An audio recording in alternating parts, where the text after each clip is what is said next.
Sırada AK Parti Ankara İl Başkanı Sayın Murat Alparslan alkışlarla kürsüye davet ediyorum.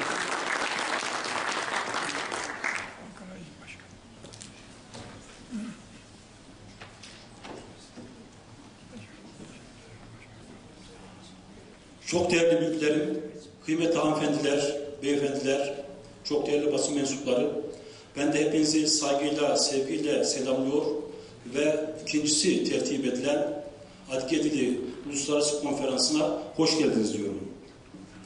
İşin doğrusu dillerin, milletlerin etnik kimliklerinde, kültürlerinde, yaşamlarında, hayatlarında, gönüllerinde, ruh iklimlerinde ne kadar önemli olduğunun hepimiz pek tabii ki farkındayız.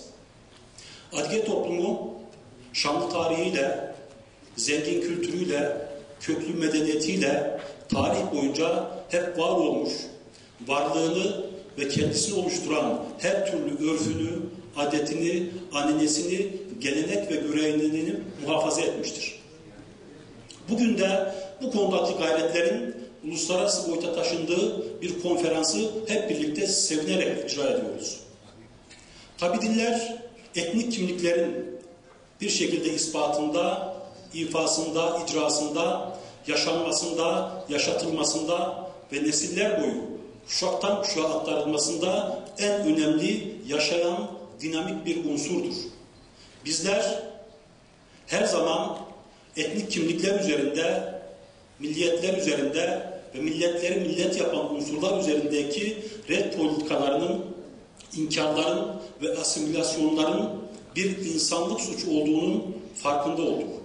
Bu sebeple de her konuda olduğu gibi özgürlüklerin, demokrasinin, insan haklarının ve bu tür etnik kimliklerin muhafaza edilmesi konusundaki her türlü engelleri tek tek kaldırmak suretiyle daha yaşanılabilir, daha kabul edilebilir bir noktaya ulaşmasına ve taşınmasına da hep beraber imkan sağlamaya çalıştık. Çok kıymetli abim, Kafkas Dernekleri Federasyonu Başkanı Sayın Vacip Kadıoğlu'nun da biraz önce ifade ettiği şekliyle hem Milli Eğitim Bakanlığı'nın müfredatlarında hem üniversitelerimizde hem özel kurslarımızda dillerin öğretilmesi konusunda çok ciddi adımlar atılmış. Pek çoğumuzun belki dillendirmekten, bırakın onu hayal bile etmekten belki zaman zaman geri durduğumuz pek çok güzel hizmet bugünlerde icraya başlanılmakta ve devamı gelecek bir takım projelerle de bizlerle paylaşılmaktadır. Bu son derece memnuniyet vericidir. Biz dillerin yaşatılması, muhafaza edilmesi, öğretilmesi, öğrenilmesi ve nesillere aktarılması konusundaki her türlü hizmetin hem bireysel olarak hem örgütlü toplumlar olarak hem de devlete düşen kısmıyla gerekli katkıyı vermesi suretiyle hep beraber bir bütünlük içerisinde, birlik ve beraberlik içerisinde eline alınarak bu tür sorunların halli konusunda taşın altına her birimizin elini sokması gerektiğine inanıyoruz. Zira bu meselenin sadece bir bireye, bir kesime, bir sivil toplum kuruluşuna veya devlet organizmasına bırakılmasından öte tamamen tüm kesimleri tarafından sahiplenilmesi ve bunun bir şekilde çözümü konusunda, var ise sorunların halli konusunda devamlı, irtibatlı, ilişkili ve istişare içerisinde olması gerektiğinin de öneminin bilincindeyiz. Değerli arkadaşlar, tabii biz dillerin bir şekilde konuşuluyor olmasıyla beraber her türlü dilin ne şekilde konuşulursa konuşulsun barış dili, sevgi dili, dostluk dili, kardeşlik dili olmasını da önemsiyoruz. Çünkü biz biliyor ve inanıyoruz ki Hazreti Mevlana'nın da ifade ettiği gibi hem aynı dili konuşanlar ve fakat aynı zamanda aynı duyguyu paylaşanlar anlaşabilecektir. Biz hem aynı duyguyu paylaşan insanlar olarak hem de aynı dili konuşan insanlar olarak çok daha fazla anlaşan, çok daha fazla birbirini anlayan, birbirini bilen, dinleyen bir diyalog, bir uzlaşma, bir istişare kültürü oluşturan bir camiayız. O sebeple bulunduğumuz her yerde birliğin, beraberliğin, kardeşliğin, dostluğun muhafazası anlamında bize düşen neyse hep daim onun yanında olduk ve o şekilde hayatımızı devam ettirdik.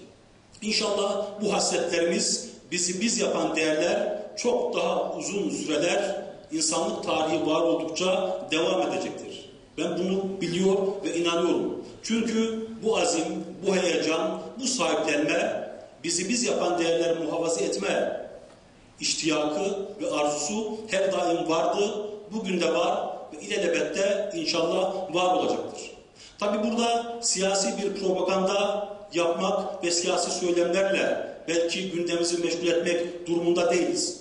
Fakat şu bir gerçektir ki Sayın Kart'ın ifade ettiği gibi son yıllarda özellikle dil konusunda devlet üzerine düşeni yapmaya ve arttırarak bu konudaki samimiyetini devam ettirmeye başlamış ve sürdürmektedir. Belki zahiren, şeklen bunların doğru olduğu fakat esasen belki sorunun çözümü konusunda yeterli olmadığı konusundaki algıların zamanla boşa çıkacağının ve pek çok konuda olduğu gibi bu konulardaki atılan adımların da samimi bir şekilde sorunların tespiti ve çözüm noktasında olması gerektiği olduğunu hep beraber göreceğiz. Çünkü biz biliyor ve inanıyoruz ki Ziya Paşa'nın da dediği gibi aynesi iştir kişinin lafa bakılmaz, şahsın görünür rütbeyi aklı eserinde. Biz ne desek boş. Yapılanlar, yapılacaklar ortada ve kamuoyunun takdirinde. İnşallah hep beraber, bir olarak, beraber olarak, kardeşçe, dostluk hukuku içerisinde bulunduğumuz ülkelerin birer vatandaşı olarak daha güzel, daha güçlü yarınları imar etmek, inşa etmek her birimizin hem insani, hem tarihi ve hem de vicdani bir görevidir. Bugüne kadar Atke toplumu olarak bu konudaki bizden beklenilenleri ziyadesiyle, layıkıyla yerine getirdiğimiz konusunda da hiçbir kuşku, hiçbir tereddüt yoktur.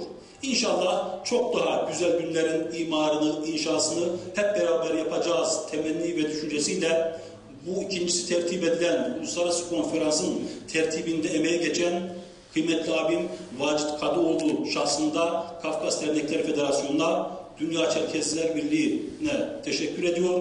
Farklı ülkelerden bu konudaki birikimlerini, tecrübelerini bizlerle paylaşmak üzere aramızda bulunan çok değerli bilim adamlarını, uzmanlarını da şimdiden yapacakları sunumlardan dolayı tebrik ediyor, takdir ediyor, hoş geldiniz diyor. Hepinizi tekrar saygıyla, sevgiyle selamlıyorum.